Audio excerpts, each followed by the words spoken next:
అదరగొట్టే కారం రంగు రుచి ఆచి కారం పొడి.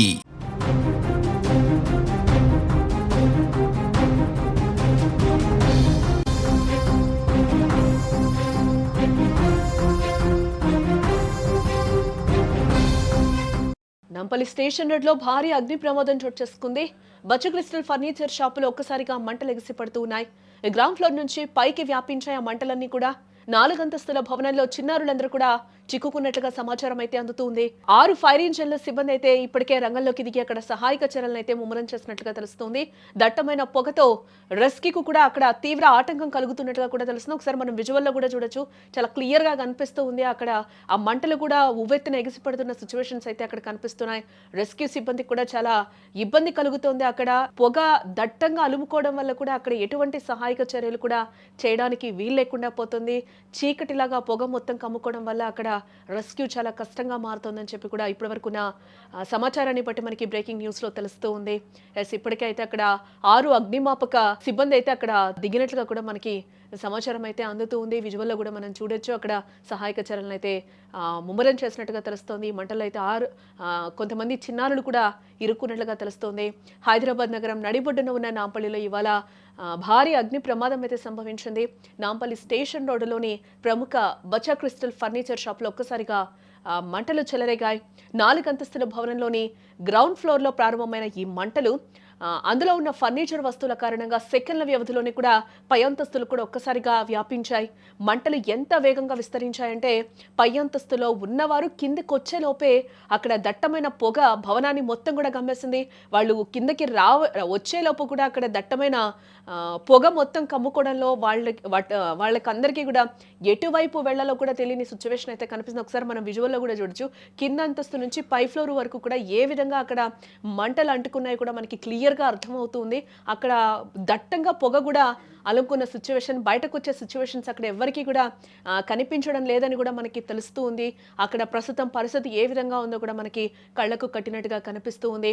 అయితే ఈ బిల్డింగ్ లో కొందరు పిల్లలు కూడా చిక్కుకుపోయినట్లుగా వస్తున్న సమాచారం ఇప్పుడు అందరినీ కూడా ఒక్కసారిగా ఉక్కిరిబిక్కిరి చేస్తుందని కూడా మనకి తెలుస్తుంది. అక్కడ మనము ఒక విజువల్లో కూడా చూస్తున్నాం, పోలీస్ ఆఫీసర్ కూడా కొంచెం టెన్షన్తో అక్కడున్న పరిస్థితిని కూడా వాళ్ళు పర్యవేక్షిస్తున్న సిచ్యువేషన్స్ అయితే మనకి కనిపిస్తూ ఉన్నాయి. ఒక్కసారిగా వాటిని ఏ విధంగా అక్కడ చిక్కుకున్న వాళ్ళని కూడా బయటకు తీసుకురావాలి అనే దీంట్లో కూడా వాళ్ళందరూ మాట్లాడుతున్న సిచ్యువేషన్ అయితే అక్కడ కనిపిస్తుంది. ఒకసారిగా విజువల్లో మనం చూడొచ్చు, ఆ మంటలు కూడా ఎంత వేగంగా వ్యాపిస్తున్నాయో కూడా మనకి క్లియర్గా అర్థం అవుతూ ఉంది.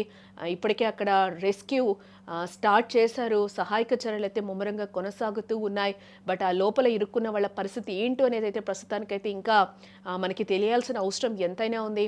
అక్కడ ఎవరిని వాళ్ళు ప్రొటెక్ట్ చేసుకోవడానికి కూడా టైం లేనంత దీంట్లో ఒక్కసారిగా కూడా పొగలను, ఎందుకంటే ఫర్నిచర్ షాప్ కాబట్టి ఈజీగా మంటల అంటుకోవడానికి కూడా అక్కడ అవకాశాలు ఎక్కువగా కనిపిస్తూ ఉన్నాయని కూడా మనకి తెలుస్తుంది.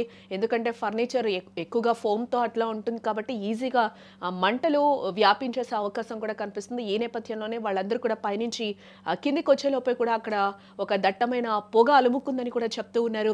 సమాచారం అందిన వెంటనే కూడా స్థానికులు, పోలీసులు మరియు ఫైర్ సిబ్బంది కూడా అక్కడికి చేరుకున్నట్లుగా మనకి బ్రేకింగ్ న్యూస్లో అయితే సమాచారం అందుతుంది. ప్రస్తుతం ఘటనా స్థలంలో 4కు పైగా ఫైర్ ఇంజన్లు మంటలను ఆర్పేందుకు తీవ్రంగా అక్కడ ప్రయత్నిస్తున్నాయి. అయితే ఫర్నిచర్ షాపులో ప్లాస్టిక్ మరియు కలప వస్తువులు ఎక్కువగా ఉండడం వల్ల మంటలు ఉవ్వెత్తున ఎగిసి పడుతూ ఉన్నాయి. దీనివల్ల రెస్క్యూ ఆపరేషన్ చేపట్టేందుకు సిబ్బందికి అక్కడ పెద్ద చిక్కొచ్చి పడింది.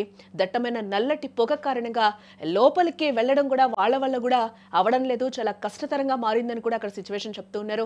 అసలు ప్రమాదం ఎలా జరిగింది, షార్ట్ సర్క్యూట్ కారణమా లేక మరేదైనా కారణమా అన్నదైతే ఇంకా మనకి తెలియాల్సింది. అటు మరోవైపు ఈ ప్రమాదం ప్రభావంతో నాంపల్లి స్టేషన్ రోడ్లో భారీగా ట్రాఫిక్ జామ్ కూడా ఏర్పడినట్లుగా మనకైతే తెలుస్తుంది. వాహనదారులు కిలోమీటర్ల మేర అక్కడ నిలిచిపోయినట్లుగా కూడా తెలుస్తోంది. కిందనే వాచ్మెన్ పిల్లలు వాళ్ళకి చూడడానికి ఇంకోళ్ళు వైరు వాళ్ళు కూడా కిందనే ఉన్నారు. వాచ్మెన్ ఆమె కూడా ఉంది ముసలిది కిందనే. అలా కింద సడన్ గా తగిలిపోయింది మంట.